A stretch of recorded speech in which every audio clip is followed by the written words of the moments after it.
Good morning, students. How you all are? Fine? Okay. Previous class में हम लोगों ने हीट के बारे में पढ़ा था। देखिए, हीट्स जो है वो हमें अलग अलग तरीके से इफ़ेक्ट करती है, राइट। अब आप ये देखना कि जब ठंडी का मौसम होता है तब हमें हीट हीट जो है वो बहुत अच्छी लगती है, राइट। लेकिन जब वहीं पर समर आता है तो हमें हीट जो है वो चुभने लगती है।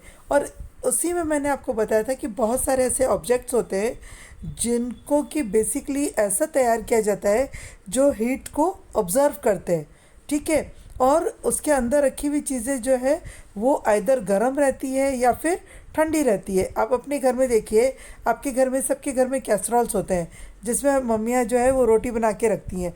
क्यों रखती हैं? क्योंकि उसमें रोटी गर्म रहती है। ये तो था एक ऑब्जेक्ट। अब आपने दूसरा ऑब्जेक्ट देखा होगा कि मम्मियाँ जो है हम लोगों को जब लंच बॉक्स दिया करती थी तो फॉइल पेपर यूज़ करती थी। क्यों? फॉइल पेपर एक ऐसा ऑब्जेक्ट है जो खाने की या किसी भी फूड आइटम की हीट को बरकरार बना के रखने में सहायता करता है।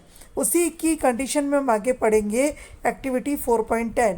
Take two identical tin cans. आपको दो टिन या केन्स लेने हैं। Paint outer surface of one black and of the other white. उन दोनों को अलग अलग, उनका जो सरफेस है उसको अलग अलग कलर से, एक को ब्लैक से और एक को वाइट से कलर करना है। Pour equal amount of water in each and leave them in the mid day sun for about an hour. अब आपको उसमें क्या करना है, बराबर में जो है वो पानी भर देना है दोनों में। और बीच के धन में यानी दोपहर में जो है सूरज में यानी कि डायरेक्टली धूप में उसको आपको 1 घंटे के लिए रख देना है। Measure the temperature of water in both of the cans. Do you find any difference in the temperature? In which can is the water warmer? You can feel the difference even by touching water in two cans. आपको बता देती हूँ, जैसे ये blue वाली line में पढ़ लीजिए। We often use electricity and fuels like coal and wood to keep our houses cool और warm. It is possible to construct buildings that are not affected much by heat and cold outside. This can be done by constructing outer walls of buildings so that they trapped layer of air. One way of doing this is used hollow bricks which are available these days. देखो, जो black colour इसमें है कि जो black colour है वो heat को observe करता है और जो वाइट है वो आपको कूल रखता है, ठीक है। तो आप जब सूरज की गर्मी में यानी दोपहर में आप पानी रखेंगे ना, तो जो ब्लैक वाला बर्तन है उसमें पानी गर्म हो जाएगा और जो वाइट वाला बर्तन है उसमें आप पानी जो है वो ठंडा रहेगा। Now activity 4.11. Fill the two cans used in activity 4.10 with the same amount of hot water at the same temperature, says at 60 degrees centigrade. Leave the can in a room or in a shade. Note the temperature of water after 10 to 15 minutes. Does the temperature of water in both the cans fall by the same amount?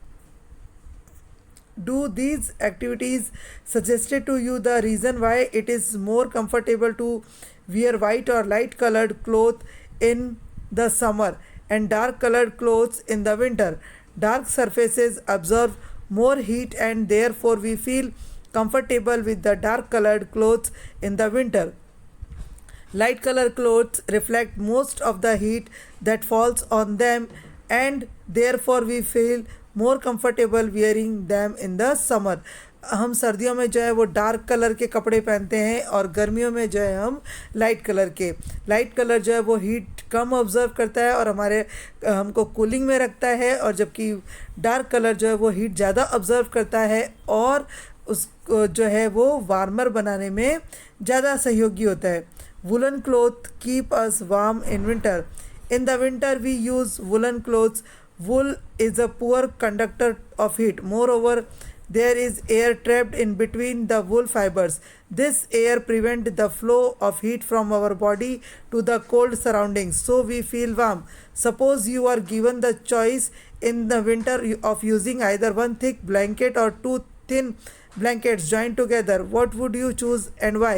Remember that there would be a layer of air in between the blankets. यानी कि कहने का मतलब ये कि हम लोग जो है गर्मियों में ठंडी चीज़ों का यूज़ करते हैं, लाइट कलर का यूज़ करते हैं, और गर्मियों में हार्ड और थिक का यूज़ करते हैं। फर्स्ट टाइम आप लोग ये कीवर्ड्स लिखेंगे और इसकी जो समरी है इसको लिखेंगे और लर्न करेंगे, ठीक है।